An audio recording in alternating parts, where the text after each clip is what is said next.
जी, तो हम आ गए हैं अपने डे 42 में और अब हम इसको बहुत ज़्यादा स्पीड अप करके मतलब काफ़ी दिन से चीज़ें थोड़ा ऊपर नीचे चल रही हैं जैसे कि आपको मालूम है, बट कोई बात नहीं। और अब तो आपकी डेट भी आ गई है एग्ज़ाम की, तो आई थिंक कि आप अपने रिवीजन फेज में बहुत ज़्यादा अच्छे से लगे हुए होंगे। और जैसे कि हम आपको सारा सिलेबस करा चुके हैं, अभी रिवीजन में भी हम मोस्टली चीज़ें रिवाइज़ करा चुके हैं। तो जैसे कि ये 50 डे की हमारी मास्टर सीरीज़ है, तो इन लास्ट के जो भी 7-8 दिन हैं इसमें हम क्या रिवाइज़ कर रहे हैं। अभी हमने इंडियन लिटरेचर कंप्लीट कर लिया है ना। पेपर 1 में भी ऑलमोस्ट सारी चीज़ें कर ली हैं। तो पेपर 1 का हमने आपको फुल मॉक टेस्ट दिया हुआ है, जिसका लिंक आप डिस्क्रिप्शन में भी देख सकते हैं। वहाँ से टेलीग्राम ग्रुप ज्वाइन कर सकते हैं, वहाँ पे है। उससे आप अपनी तैयारी को चेक कर लीजिए, क्योंकि कुछ बच्चे होते हैं जो टेस्ट सीरीज़ वगैरह नहीं लगा रहे होते हैं, प्रैक्टिस नहीं कर रहे होते हैं। तो आई सजेस्ट कि ज़रूर करो। ठीक, लास्ट टाइम में जितनी चीज़ें आपके दिमाग में रह सकती हैं उतनी रखो।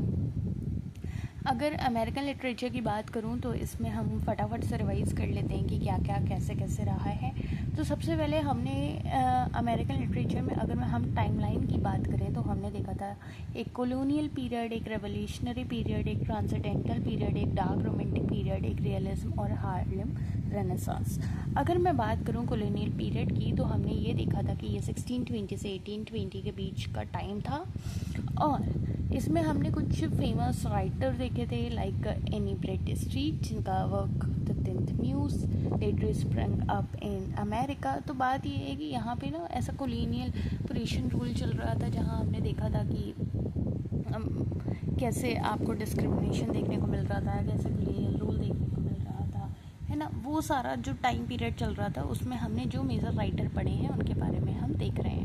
जिन बच्चों ने एक बार भी अमेरिकन लिटरेचर नहीं पढ़ा है, लेट मी टेल यू कि मैंने आपका लिए जब ये सब पढ़ाया समझाया है तो उसमें मैंने एक 1 शॉट बना के डाला है, आप वहाँ से डिटेल में पढ़ सकते हैं। अभी हम रिवाइज़ कर रहे हैं तो बस हम की वर्क्स देख रहे हैं, राइटर देख रहे हैं, उनके जो भी चीज़ें ज़्यादातर पूछी जाती हैं वो देख रहे हैं। तो अगर आप देखेंगे फर्स्ट पब्लिश्ड अमेरिकन पोएट या पर्शियन वुमेन राइटर, तो उसमें नाम आता है एनी ब्रैडस्ट्रीट का।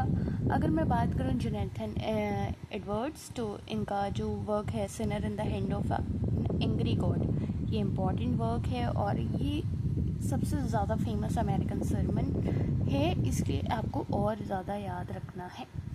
अगर मैं रेवोल्यूशनरी पीरियड की थोड़ा सा बात करूं, जब हम कॉलोनियल से रेवोल्यूशनरी पीरियड की तरफ जा रहे थे तब हमने देखे थे एक की फिगर बेंजामिन फ्रैंकलिन, जिनका की वर्क आपको याद रखना है almanac, the autobiography and the poor Richard's एल्मेनेक।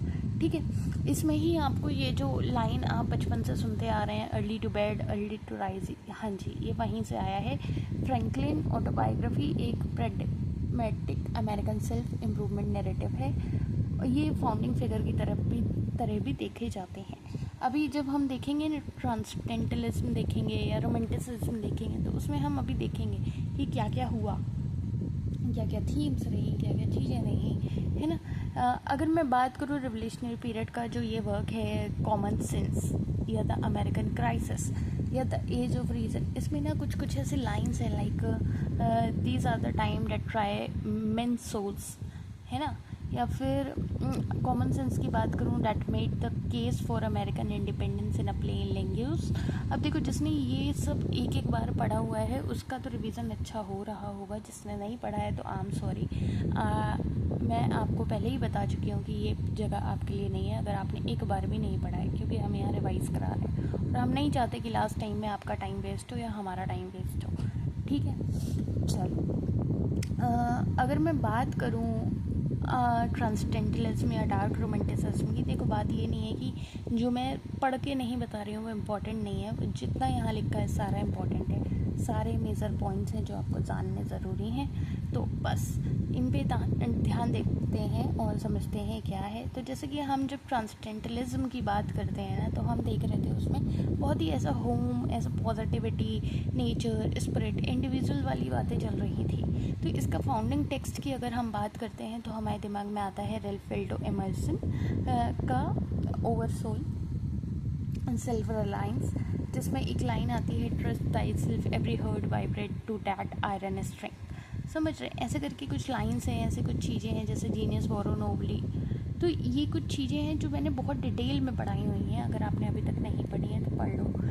Henry David थोरियो के अगर मैं बात करूँ तो Walden 2 years at the Walden, जिसमें self sufficiency, simplicity, the mass of the man lead lives of quiet desperation, है ना, ये सारी चीज़ें आपको पढ़ाई हुई हैं। वॉल्ट विटमैन की अगर मैं बात करूं तो मैंने इनका जो वर्क है लीव्स ऑफ ग्रास या सॉन्ग ऑफ माई सेल्फ, ये मैंने आपको बहुत डिटेल में पढ़ाया है, मतलब एक अलग ही लेक्चर लिया है जिसमें हमने वॉल्ट विटमैन और अर्नेस्ट हेमिंग्वे को डिस्कस किया है बहुत ही ज़्यादा डिटेल में, एक एक वर्ड।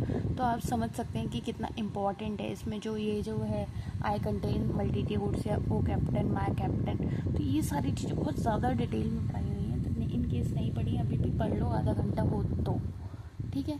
एमिली डिकिंसन की अगर मैं बात करूँ, इनके 1800 पोएम है अप्रॉक्सीमेटली, या जिनमें इन्होंने स्लेंड्राइम, डैशेस, कैपिटलाइज नाउन्स, ये सारी चीज़ें यूज़ करी हैं, है ना। तो ये सब इम्पॉर्टेंट है, आपको ये याद रखनी है। याद रखने के साथ साथ अगर बात करूँ कि ट्रांसडेंटलिज्म में हम देख रहे थे nature, spirit, individual, hope, positivity, वहीं डार्क रोमांटिसिज्म में, अमेरिकन गॉथिक में हम देख रहे थे गिल्ट, एम्बिगिटी, डार्कनेस, है ना, जिसका टाइम पीरियड है 1820 से 1816 के, जिसमें एडगर एलन पो जो शॉर्ट स्टोरीज के लिए फेमस है, for the raven, the fall of the house of Usher, the tell tale heart, the mask of the red death, है ना, ये सारे। और इन्होंने कौन सा फिक्शन इन्वेंट किया है? इन्होंने किया है इन्वेंट डिटेक्टिव फिक्शन, ठीक है। अगर मैं बात करूँ थीम्स की, तो थीम्स आपको देखने को मिलेंगी gothic, psychological terror, unity of effect theory, the philosophy of composition, like how he supposedly wrote the raven. वहीं नथेनियल हॉथर्न की बात करूँ तो द स्कारलेट लेटर, आपको याद रखना है, अगर अभी तक नहीं पढ़ा है तो पढ़ लेना, इसके कैरेक्टर्स भी इम्पॉर्टेंट है इसलिए मैं कह रही हूँ, मैंने आपको डिटेल में पढ़ाया है, अभी तक नहीं पढ़ा हो तो पढ़ लेना, ठीक है। तो ये सारी वो चीज़ें हैं जो आपको रिवाइज करनी ज़रूरी है, इसलिए हम आपको बस फटाफट से करा दे रहे हैं रिवाइज। ये जो आपको लाइन देखने को मिल रही है, कॉल मी शमिल, ये बहुत इम्पोर्टेंट लाइन है मोबी डिक की, है ना। अगर मैं बात करूँ ये I would prefer not to, ये जो पैसिव रेजिस्टेंस देखने को मिला है इनके वर्क में, मतलब ये पोइट्स ऐसे हैं कि इनके बारे में आपको बेसिक चीज़ें मालूम होनी चाहिए, ठीक है। वहीं जो एडगर एलन पो हैं, उन्होंने इन्वेंट किए हैं 3 genres, detective fiction, science fiction, psychological, horror story, short story, ठीक है। इतनी बात याद रखना, ठीक है। अगर मैं बात करूँ रियलिज्म और नेचुरलिज्म की, जहाँ हमारे ऐसे हेनरी जेम्स हैं, मार्क ट्वेन हैं, ये वाले राइटर्स आ जाते हैं, तो इसमें हमको देखने को मिलते हैं कि work like adventures of Huckleberry Finn, Tom Sawyer, the adventures of Huckleberry Finn, the गाइडेड एज, है ना, जिसमें रियलिज्म देखने को मिल रहा है ना। लाइक अगर मैं कहूँ कि अर्नेस्ट हेमिंग्वे को पढ़ना ही पढ़ना है, वॉल्ट विटमैन को पढ़ना ही पढ़ना है, तो समझ जाओ कि पढ़ना ही पढ़ना है, क्योंकि that is important. Henry James का the portrait of the lady, जिसमें उन्होंने एक साइकोलॉजिकल रियलिज्म दिखाया हुआ है ना, एक इंटरनेशनल थीम भी है, मतलब tension between America innocence energy and the European sophistication corruption, central consciousness की टेक्निक यूज़ की गई है, स्ट्रीम ऑफ कॉन्शियसनेस है, मतलब ये सारे ऐसे पॉइंट्स हैं जो आप वीडियो पॉज करके अपना रिवाइज कर सकते हैं आराम से। अभी मैं आपको सारी चीज़ें बस ऐसे बोल के करा दूँगी, तो वो आपका उतना अच्छा रिवीजन नहीं होगा जितना अच्छा रिवीजन होगा कि आपको मालूम हो कि सारी चीज़ें आपको एक जगह सिस्टमेटिकली मिल रही हैं और आप बस ऐसे वीडियो पॉज करो, पढ़ो, अच्छा ये लिखा है, अच्छा इनका ये है, इनका ये वर्क है, कि चॉपिन का ये वर्क है, अच्छा ऐसे करके पढ़ना है, ठीक है।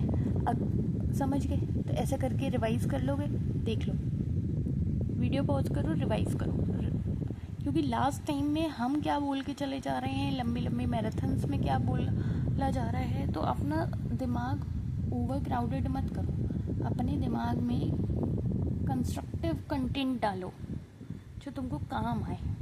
हार्लेम रेनेसांस की अगर मैं बात कर रही हूँ तो मैं जो 2-4 बातें बोल रही हूँ वो सुन लो, लेकिन ज़्यादा कोशिश करो कि वीडियो पॉज करो और जो यहाँ लिखा हुआ है उसको अपने हाथ से पढ़ो, दिमाग से पढ़ो, तब तुमको ज़्यादा चीज़ें अच्छे से आएंगी, ठीक है। इन African American cultural literary and artistic movement centred in Harlem New York, also called the new नेर्गो movement, जिसमें आपको देखने को मिला है हार्लेम रेनेसांस। ये किस लिए है? ये है asserted black pride, identity and creative achievement. इसमें राइटर लिंगस्टन ह्यूग हो गए, जिनका कॉन्सेप्ट अगर मैं आपसे बात करूँ जज पोइट्री आपको मैंने बहुत समझाया है ना, समझाया है ना, ब्लू रिदम्स। और अगर मैं बात करूँ जोरा नील हर्स्टन, ये सारे ऐसे राइटर्स हैं जिनके नाम आपको पता होने चाहिए, एटलीस्ट नाम तो पता होने ही चाहिए ना, जिससे आप आइडेंटिफाई कर पाओ। ये नहीं है कि भाई नाम ही पहली बार सुन रहे हैं, है ना। देखो पेपर इस टाइम बहुत एम्बिगुअस आ रहा है, अनसर्टेन आ रहा है, आपको भी नहीं मालूम कब क्या आ जाए क्या नहीं आ जाए, और आपका तो सिलेबस ही ऐसा है कि कुछ पता ही नहीं है कब कहाँ आ जाए, और जो भी सीन चल रहा है तो उसमें तो आप उम्मीद नहीं रख सकते कि क्या आ जाए क्या नहीं आ जाए, बट आप अपनी तरफ से जितनी चीज़ें कर सकते हैं उतना आपको करके जाना है। तो ये सारे ऐसे वर्क्स हैं, ऐसे राइटर्स हैं जो आप एक बार रिवाइज कर सकते हो, और मेरा मकसद बस इतना है कि पढ़ाया हुआ मैंने सारा है लास्ट टाइम को, बस आपको ऐसा सिस्टमेटिक वे में मैं आपको दे दूँ कि आप चीज़ें रिवाइज कर पाओ। और मैंने आपको बताया कि आप जैसे ये है लॉस्ट जनरेशन, तो यहाँ मैंने सब कुछ लिखा हुआ है, ठीक। तो the phrase a lost generation coined by Gertrude Stein, used by Hemingway as epigraph to the sun also rises. These were the writers who came of age during World War I and felt alienated from mainstream American values. तो मतलब ये ऐसी चीज़ें नहीं है जो आपको पढ़ के समझ में नहीं आएंगी, बहुत ही ईजी वे में सब कुछ लिखा हुआ है। बिल्कुल पहली बार पढ़ रहे हो तो आई सजेस्ट वन शॉट्स देख लो प्लेलिस्ट में जाके, वहाँ से डिटेल में समझ लो, समझाया हुआ है मैंने। अगर पहली बार नहीं पढ़ रहे हो तो मुझे उम्मीद है कि तुमको अर्नेस्ट हेमिंगवे लिखे हुए दिख रहे हैं, इनके कीवर्ड लिखे हुए दिख रहे हैं, आइसबर्ग थ्योरी से तुमको तुरंत याद आ जाएगा कि आइसबर्ग थ्योरी ये कहती है अर्नेस्ट हेमिंगवे में, है ना। तो it depends on your knowledge कि तुमने पढ़ा कितना हुआ है, ठीक। William Faulkner, John Steinbeck, Gertrude Stein, Sinclair Lewis, ये याद रखने हैं। नोबेल प्राइज़ का ऑर्डर याद रखना है, क्योंकि क्रोनो वाले क्वेश्चन आ सकते हैं, आ जाते हैं। अगर मैं बात करूं पोस्ट फॉर बीट जनरेशन की, पोस्ट मॉडर्न अमेरिकन लिटरेचर की, तो इसमें भी जो राइटर्स हैं वो सारे एक जगह समा दिए हैं, और आप लोग देख सकते हैं, आप रिवाइज कर सकते हैं। क्योंकि लास्ट टाइम पे ना मैं खुद बता रही हूँ कि लास्ट टाइम पे तुम लोगों को भटकना नहीं है कि 8 घंटे की मैराथन देख लेते हैं। मतलब देखना है देखो, it's your choice, but the thing is तुम लोग जितनी चीज़ें अपने हाथ से बार बार पढ़ के रिवाइज कर लोगे, पढ़ के रिवाइज कर लोगे। मैं कह रही हूँ ना, इजी वे क्या है कि अगर एक बार भी चीज़ नहीं पढ़ी है इंसान ने, तो वो इंसान समझने के लिए वन शॉट्स देख सकता है। अगर समझी हुई है तो उसको रिवीजन खुद करना है, बार बार, तब उसके दिमाग में याद रहेगा, ठीक। तुमको ये बहुत ही अनपॉपुलर ओपिनियन लग सकता है जो मैं बता रही हूँ, but this is the thing जो तुमको बहुत फ़ायदा देगी, ठीक।